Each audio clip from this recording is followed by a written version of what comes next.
Namaku Asep. Aku seorang driver ojol yang berasal dari daerah Ciparai.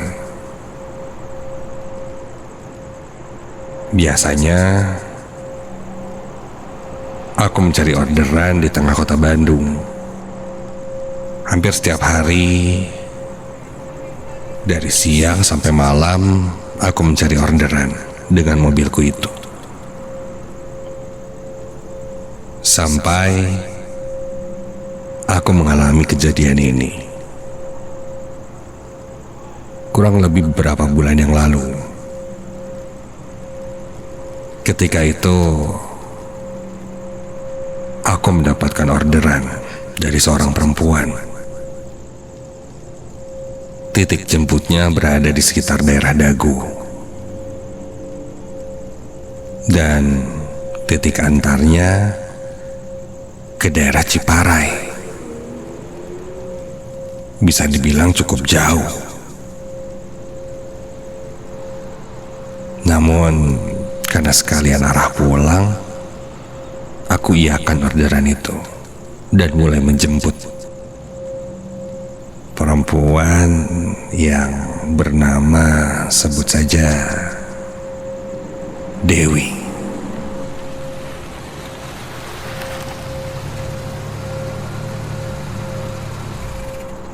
Sampai di titik jemput, kulihat penumpangku itu ternyata dalam keadaan hamil.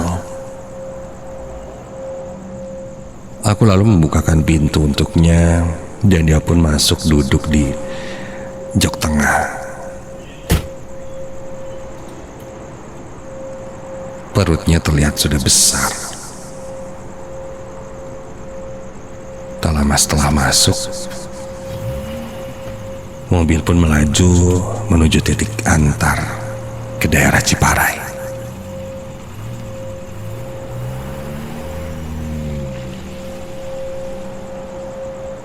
Saat itu sekitar hampir jam 7 malam, di mana kondisi jalan sedang ramai dan cukup padat.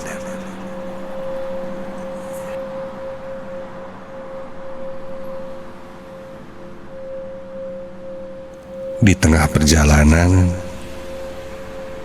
penumpangku itu memintaku menepi ke salah satu pujasera yang ada di depan. Katanya dia ingin membeli sesuatu. Aku pun mengiyakan dan menepikan mobilku di pujasera itu.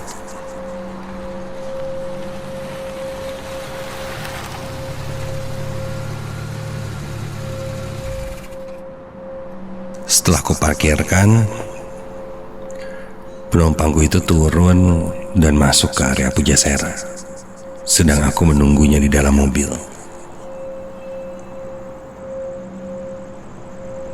Sambil menunggu, aku membuka handphone dan melihat-lihat Instagram. Sampai ketika aku lihat lagi ke arah pujasera, penumpangku itu kok nggak ada.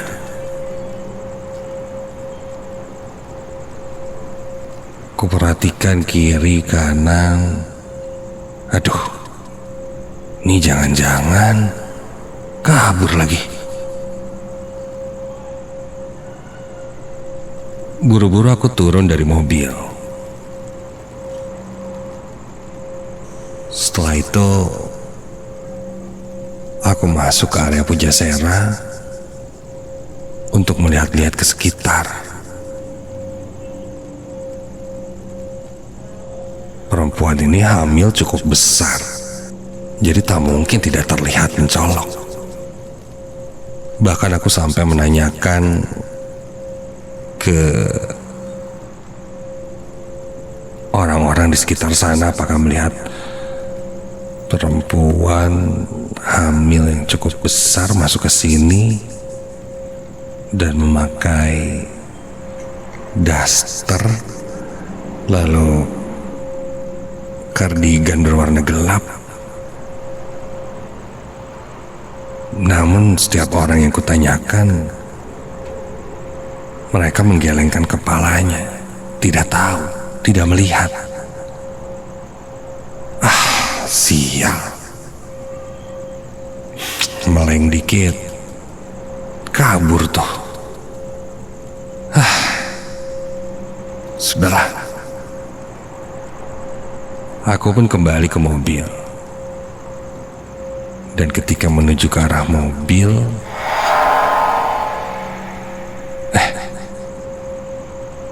kulihat dari luar, penumpangku sudah berada di dalam mobil, duduk di kursi belakang.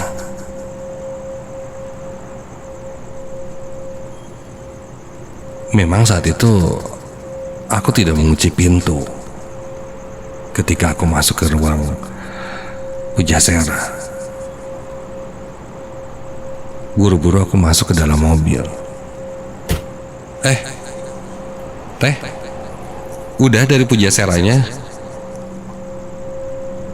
Dia hanya mengangguk. Ya udah, kita lanjut jalan.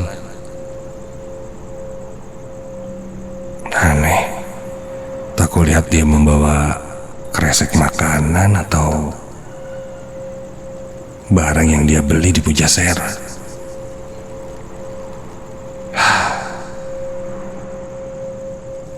Syukurlah dugaanku salah. Kukira dia akan kabur. Ternyata tidak. Aku cukup panik kalau dia kabur, karena pembayarannya menggunakan cash.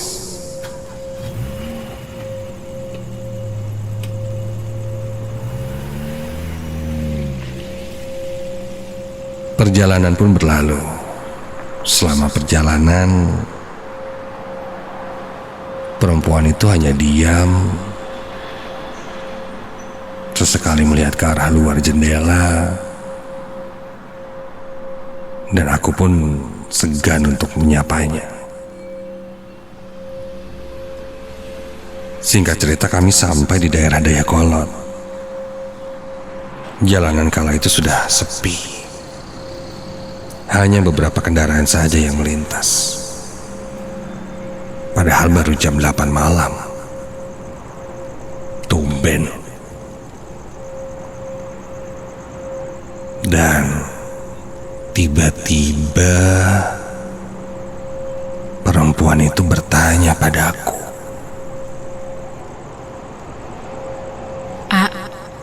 Cium bau aneh gak? Kayak bau bangke?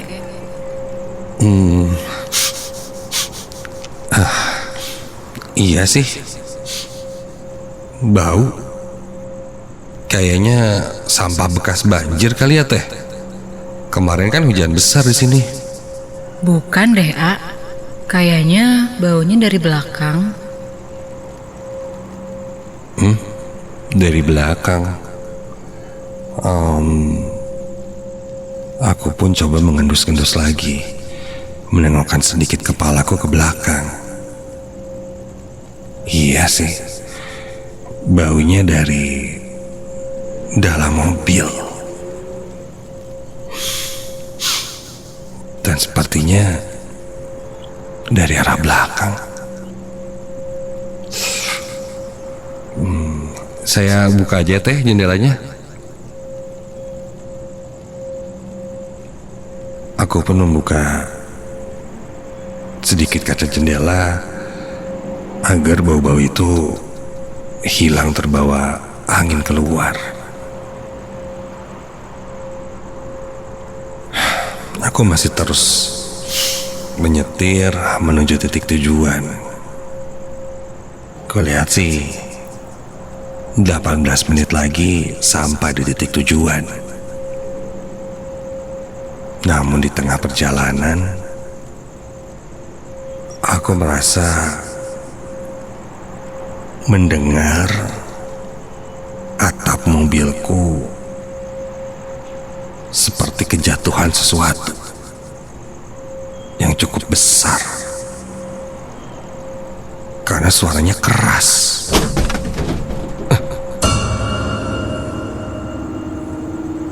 Penumpangku pun di belakang sepertinya mendengar hal yang sama. Teteh dengar juga, Teh? Dia mengangguk. Mungkin kayaknya ada buah jatuh dari pohon nimpa mobil. Gak apa-apa, Teh, tenang. Aku coba menenangkan penumpangku. Aku mempercepat laju mobil hingga sampailah di salah satu lampu merah di sana, membuat mobilku berhenti. Kondisi perempatan lampu merah saat itu hanya ada mobilku dan 3 motor yang juga sedang menunggu lampu merah. Karena sudah berada di jalan besar, saat itu aku tidak berpikir yang aneh-aneh. Sampai... astaga.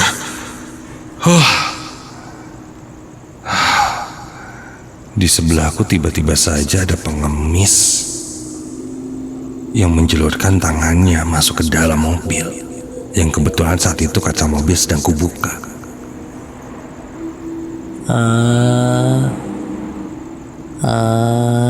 Pasihan pasihan. Pengemis itu terlihat sangat kumal. Rambutnya berantakan, bajunya lusuh hitam, dan wajahnya terlihat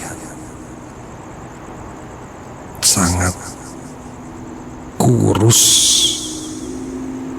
tua, dan pucat. Punten, nuju taya, punten. Aku pun menolak memberikan karena saat itu memang kebetulan sedang tidak ada receh. Namun pengemis itu terus meminta, dan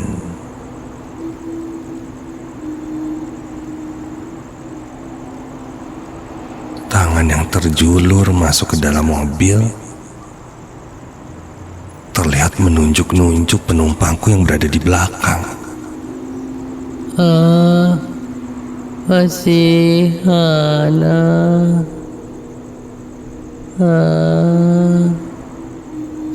pasihan.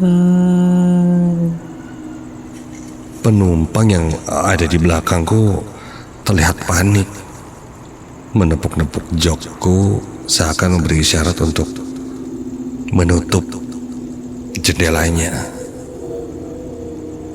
Karena pengemis itu sudah terlihat sangat mengganggu, aku pun segera menutup jendelanya. Namun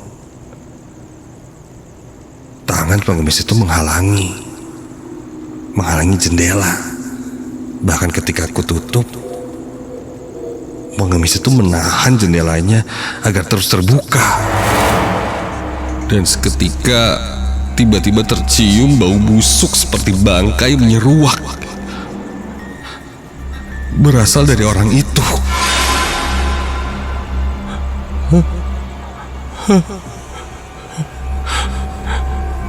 Sambil terus menunjuk-nunjuk penumpangku yang berada di belakang,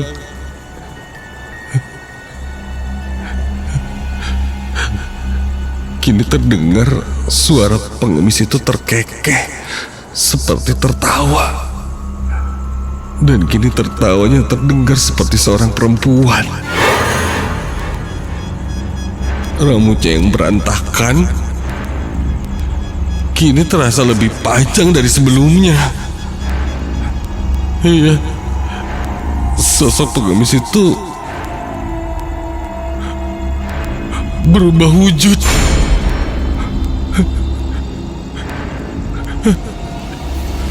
Menjadi sosok perempuan dengan pakaian lusuh serba hitam. Dan kini wajahnya pun terlihat seperti nenek-nenek dengan mata yang hitam membelalak, sambil terus menunjuk-nunjuk. Dan ketika ku sadar, sosok itu menunjuk perut penumpangku. Hoyong Eta. Penumpangku pun berteriak histeris. Sosok kuntilanak hitam itu menunjuk perutnya dan ingin anak yang ada di dalam perut perempuan itu. Refleks aku gas mobilku. Namun sosok itu masih berada di pintu mobilku. Seakan melayang terbang mengikuti mobilku maju. Terdengar kini suara cekikikannya yang terus menggema di telingaku. Aku buru-buru tutup kaca mobil. Tidak peduli sosok itu masih berada atau tidak. Yang jelas aku tidak lihat ke arah spion atau manapun. Aku fokus terus menjauh dari tempat itu. Sampai kami pun sampai di lokasi pengantaran.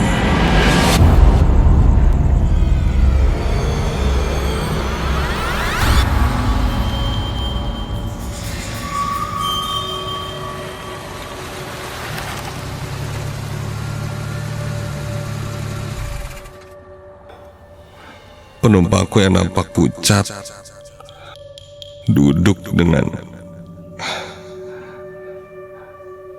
nafas yang terengah-engah. Aku pun membopongnya turun. Ternyata dia sampai di rumah orang tuanya. Penumpangku berkata, apakah aku tidak apa-apa? Aku bilang tidak ada apa-apa. Orang tua perempuan itu pun bertanya, kenapa? Apakah ada yang terjadi selama perjalanan? Aku pun akhirnya menceritakan apa yang terjadi.